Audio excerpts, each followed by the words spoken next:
बिहार विधानसभा के जो चुनाव हुए, 2 चरणों में चुनाव हुआ यहाँ पर। और अभी जैसे जैसे एक एक करके एग्जिट पोल सामने आ रहे हैं, उन सारे एग्जिट पोल को हम आपके सामने रख रहे हैं कि कौन से एग्जिट पोल हैं, कितने सीट किस गठबंधन को दे रहे हैं। तो ये जो आपको एग्जिट पोल दिख रहा है, ये है CNX का एग्जिट पोल।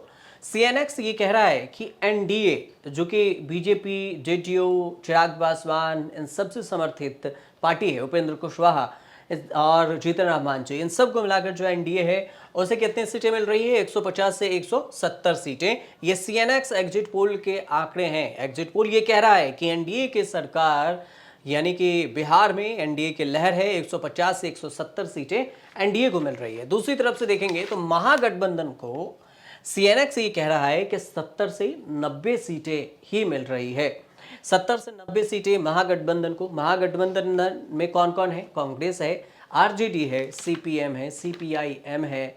इन सभी को मिलाकर जो पार्टी है वो है महागठबंधन। तो इसे 70 से 90 सीटें मिल रही है। बात आती है जन स्वराज की, प्रशांत किशोर की पार्टी है और इन्होंने अकेले किसी से गठबंधन नहीं किया। 243 विधानसभा सीटों पर चुनाव लड़ा है और इसे 2 सीटें ही मिलती हुई नजर आ रही है, जो CNX का एग्जिट पोल कह रहा है। अन्य जो बचते हैं उन्हें 1 से 3 सीटें मिलते हुए दिखाए गए हैं। इसमें जो CNX के एग्जिट पोल है उस आंकड़ों को अगर देखेंगे तो, हालांकि ये भी बात है कि CNX के एग्जिट पोल ही सिर्फ 150 से 170 सीटें दे रही हैं। बाकी के जो एग्जिट पोल हैं वो ये जरूर कह रहे हैं कि एनडीए को बहुमत से ज़्यादा सीटें मिल रही है। मतलब 125 से 130 भी कोई दिखा रहा है, 130 से 140 भी कोई दिखा रहा है।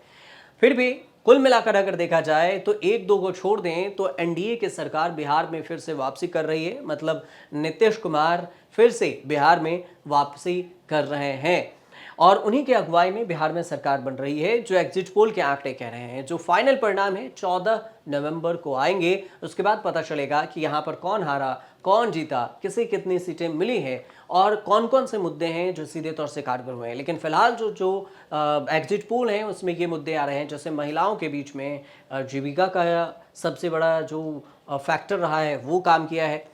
पुरुषों के बीच में देशभक्ति काम किया, मोदी फैक्टर काम किया है। नीतीश कुमार के कामकाज पर पुरुषों ने भरोसा जताया है। लालू राज के कंपेयर अगर करेंगे तो नीतीश पर ज़्यादा भरोसा अब भी लोगों को है। और महिलाओं के बीच में 10,000 रुपये जो जीविका के तरफ से दिया गया है वो सबसे ज़्यादा कारगर साबित हो रहे हैं।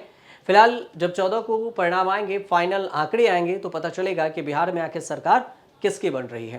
फिलहाल ये जो आंकड़े हैं इस पर अगर आपकी कोई राय हो तो आप हमें कमेंट जरूर कीजिए और हमारे चैनल से जुड़िए, सब्सक्राइब कर लीजिएगा, शेयर कीजिएगा, बताइएगा जरूर और देखते रहिए न्यूज़ तक।